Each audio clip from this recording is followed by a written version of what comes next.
Pemerintah beralasan penerbitan Perpu nomor 2 tahun 2022 tentang Cipta Kerja ini karena alasan urgensi melihat situasi perekonomian global dan domestik yang bisa berdampak buruk terhadap Indonesia.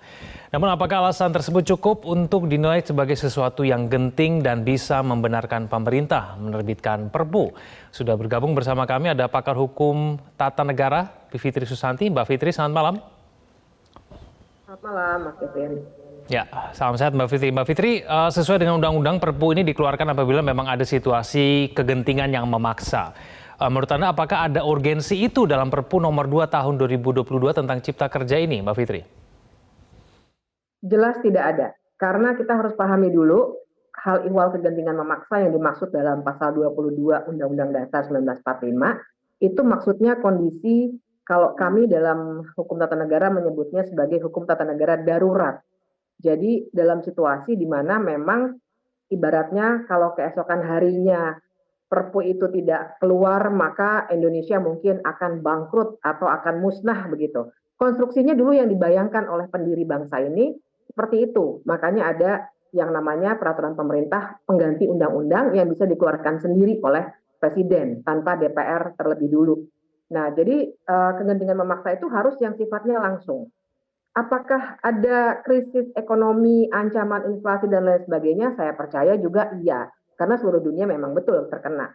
Tapi apakah itu bisa jadi alasan dikeluarkannya Perpu? Tidak.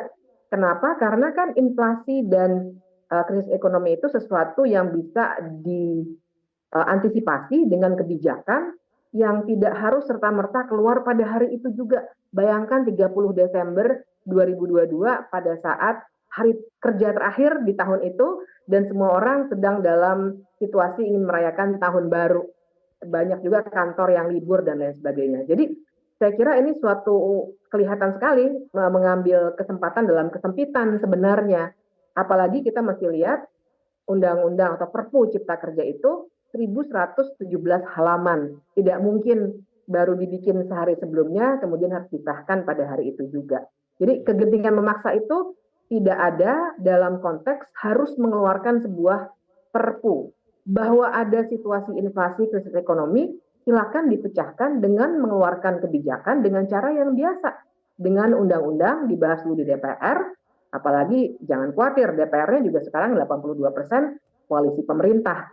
Jadi saya kira terlalu mengada-ada untuk mengatakan bahwa kalau 30 Desember tidak keluar Perpu Cipta Kerja itu, maka 31 Desember Indonesia akan dalam kondisi yang sangat terguncang. Kenyataannya kita sampai hari ini juga masih bisa berdiskusi seperti ini, Mas Kevin. Oke, Mbak Fitri, tapi kan ada juga unsur subjektif dari Presiden ya untuk menentukan keadaan genting dan memaksa.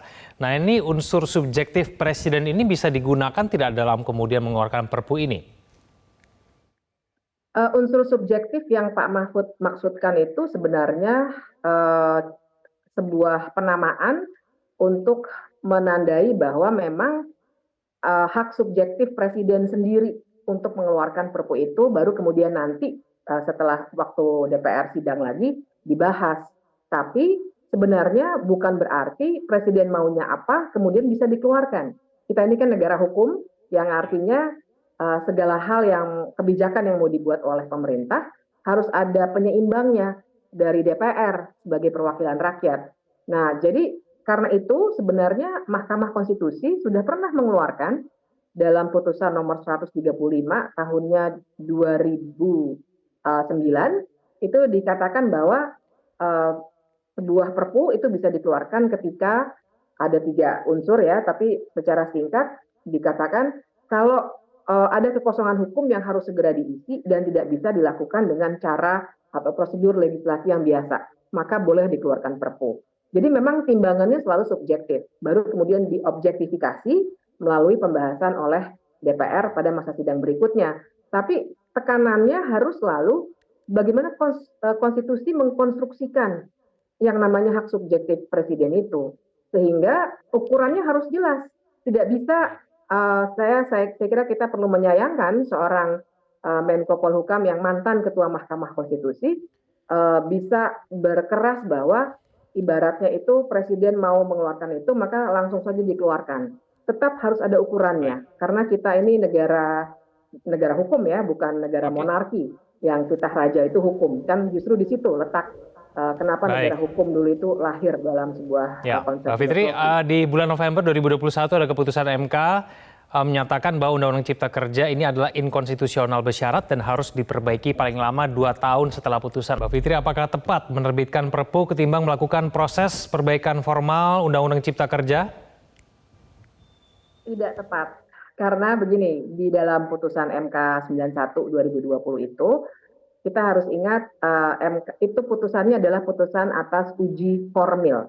Bedakan kalau di MK itu ada uji formil yang mengatur atau menguji proses legislasinya, ada juga uji material. Nah, memang MK mengatakan harus dibuat lagi Undang-Undang Cipta Kerja sampai dengan 25 November 2023, 2 tahun setelah putusan diucapkan. Tapi MK sebenarnya mensyaratkan bukan sekedar bikin undang-undang baru, tapi ada 2 syarat karena kan itu hasil proses uji formil.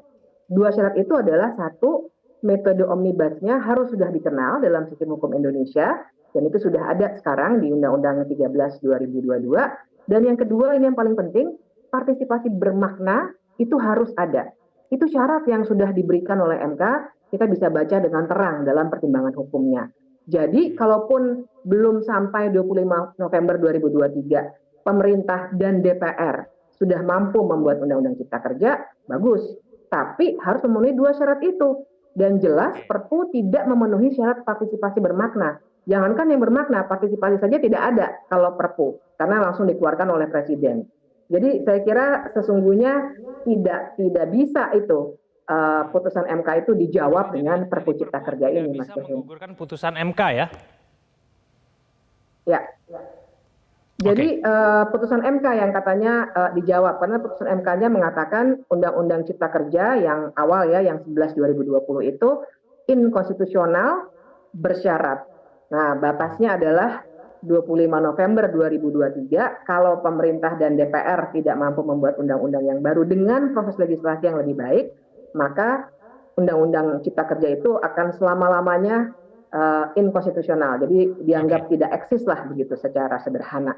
Nah, jadi kalaupun mau dibuat sedemikian rupa undang-undang itu dengan proses legislasi, tentu saja harusnya memenuhi 2 syarat tadi, yaitu metode omnibusnya sudah dikenal dulu dan juga partisipasi bermaknanya dijalankan. Nah, ini yang tidak kita temukan. Jadi tidak bisa dikatakan putusan MK itu sudah digugurkan dengan adanya Perpu Cipta Kerja ini. Baik, Mbak Fitri, terima kasih telah bergabung sama kami di Prime Time News.